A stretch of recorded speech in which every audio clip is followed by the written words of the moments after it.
Jeritreriny manokana zay hoe ho alefa any amin'ny gendarmerie na alefa mandehatsy amin'ny sehatra hafa azy. Ary izahay manomboka izao dia efa nanara-maso zay ary anara-maso mikasika an'izany zavatra zany satria eto aminay eto aloha dia tsy misy mieritreritra hanakalo fitaovana na ny fitaovana any amin'ny rahalahy tamin'ny filaminana, indrindra zany hoe fitaovana mavesatra zany izay tsy vitan'ny zavatra atakalo fotsiny fa mila hanapahan-kevitra entitra mila handalinana eny anivon'ny ambaratonga rehetra ary indrindra mila fanapahan-kevitra andriamatoa filohan'ny repoblikan'i Madagasikara. Dia eto izay dia milaza metaka fitoriana any andriamatoa Andriamasoavinasary na dia any ivelany ary izy.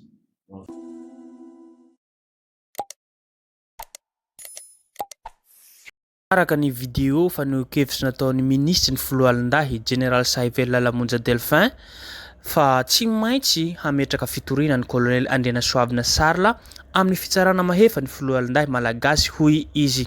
Nivoaka tao anatin'ny fahanginana manko izy manoloana ny fanehoan-kevitra tao amin'ny tambazotra serasera nataony colonel Andrianasoavina Sarla. Voatsela kory itsika ny partage ny publier iny vidéo iny ary naresaka tao amin'ny tambazotra serasera zay dia nivoaka ry zareo tao anatin'ny fahanginana.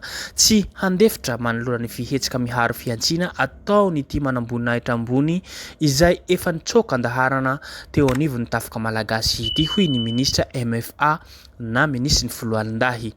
Raha nanao fanambarana tetsy amin'ny ministeran'ny filohalindahy ampaibe io hariva io.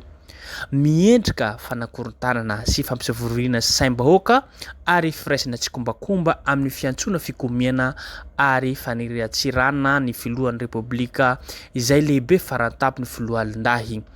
Ireo voalaza ireo ka tsy ekena ary tsy maintsy handraisana fepetra hentitra satria manohitohina ny filaminam-bahoaka ary mifanipaka amin'ny lalàna misy eto Madagasikara hoy General Sahively Lalamonja Delphin, ministry ny filohalindahy.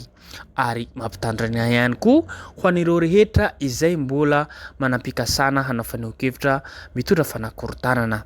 Hitantsika amin'izany fa ny hetsika avy hatrany, ny teny avy hatrany, ny ministra ny filohalindahy manoloana fanehoan-kevitra nataon'ny colonel Sarla izay. Mampimetra-panontaniana zany ho antsika rehetrarehetra vaovao malagasy ary tsy ho vahina amintsika ne ny fitondram-pandrakana rehefa misy zavatra mihetsika dia tsy maintsy mamono afo. Hitantsika zao fanehoan-kevitra nataon'ny solombavambahoaka sy tena andrena solondaiko rey. Hitantsika zao fanehoan-kevitra nataon'ny fanirisoherinaivo ary amin'izao fotoana izao ihany koa fanehoan-kevitra nataon'ny colonel Sarla izay dia miezaka ny fitondram-panjakana dia manamarin-tenina.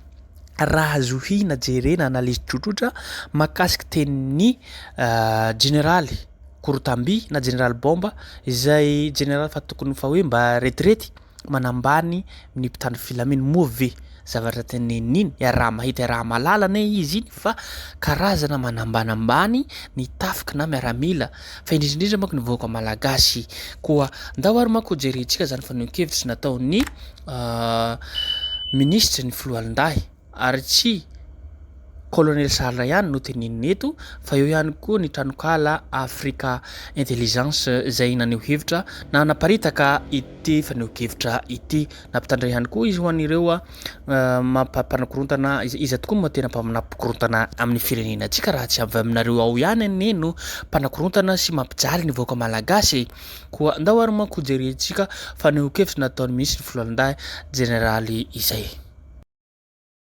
Jeritreriny manokana zay hoe ho alefa any amin'ny gendarmerie na alefa mandehatsy amin'ny sehatra hafa azy. Ary izahay manomboka izao dia efa nanara-maso zay ary anara-maso mikasika an'izany zavatra zany satria eto aminay eto aloha dia tsy misy mieritreritra hanakalo fitaovana na ny fitaovana any amin'ny rahalahy tamin'ny filaminana, indrindra zany hoe fitaovana mavesatra zany izay tsy vitan'ny zavatra atakalo fotsiny fa mila hanapahan-kevitra entitra mila fandalinana eny anivon'ny ambaratonga rehetra ary indrindra mila fanapahan-kevitra Andriamatoa filohan'ny Repoblikan'i Madagasikara. Ka dia eto izay dia milaza metaka fitoriana any Andriamatoa Andriana Soavina Sarla na dia any ivelany ary izy amin'ny fitsarana mahefa mikasika an'ireo soketana, mikasika an'ireo zavatra tsy marina, mikasika an'ireo fanatekarana tiany atao eto amin'ny firenena malagasy eo. Ny faharoa dia mikasika ny tramokala ofisialin'ny African Intelligence izay milaza fa atao conseiller ferme tiana takazerina ny miaranila fa misy fihetsetana fiponiana. Eto dia milaza tsy misy fihetsetana fiponiana zany dia ny filohan'ny malagasy indrindra ny fa ny andraikitry ny tafika malagasy nanomboka tamin'ny fifidianana dia niantoka ny fampandriana fahalemana, niantoka ny filaminana tao alohan'ny fifidianana, nandritra ny fifidianana ary aorianan'ny fifidianana. Tsika zao dia ao anatiny miandry ny valim-pifidianana ary ny andro manam-boninahitra andro 10 Janoary dia nandraisana fepetra manokana ny 1 Janoary izay natonga nanaovana ny consignation ny camp mba fiarovana ny andro manam-boninahitra mba ahafahan'izy ireo manatanteraka ampifaliana sy mankalaza ampifaliana ampilaminana izany andro manam-boninahitra izany, sy mba hiarovana koa ny fanararaotana izay mety ho ataon'ny sasany mandritra ny andro manam-boninahitra io. Amin'izay fotoana izao dia tsy misy an'izany hoe conseiller ferme zany eritreretin'ny sasany fa dia mandeha araka ny tokony izy ny fotoana fidirana sy firavahana miasa ara-dalàna amin'ny andavanandro amin'ny fotoana ny andro milamina zany mety anivony foloalindahy. Tiako no misarika ny sain'ny vahoaka malagasy ray manontolo fa maro ireo fanasoketana, maro ireo fanivana, maro ireo fampisaram-bazana ao anatin'ny tambazotra serasera, indrindra ny fanaovana tsinotsinona ny androm-panjakana misy. Izahay dia mijoro ary vonona miaro ny vahoanareo vahoaka sy ny fananana ary ny androm-panjakana mijoro ary tsy hanaiky ny fanakorontanana izay misy, tsy hanaiky ny fampisaram-bazana izay mety tranga eto amin'ny firenena ary tsy handefitra amin'ireo izay mini manao an'izany.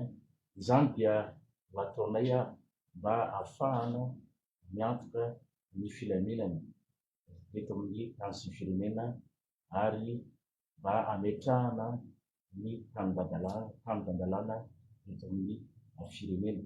Koa mangataka ny vahoaka malagasy mba hotrony mba tsy voasarika amin'ny fanakorontanana etsy sy eroa, tsy voasarika amin'ny fampisaram-bazana fa dia hampandroso filaminana ity nosy malalatsika ity.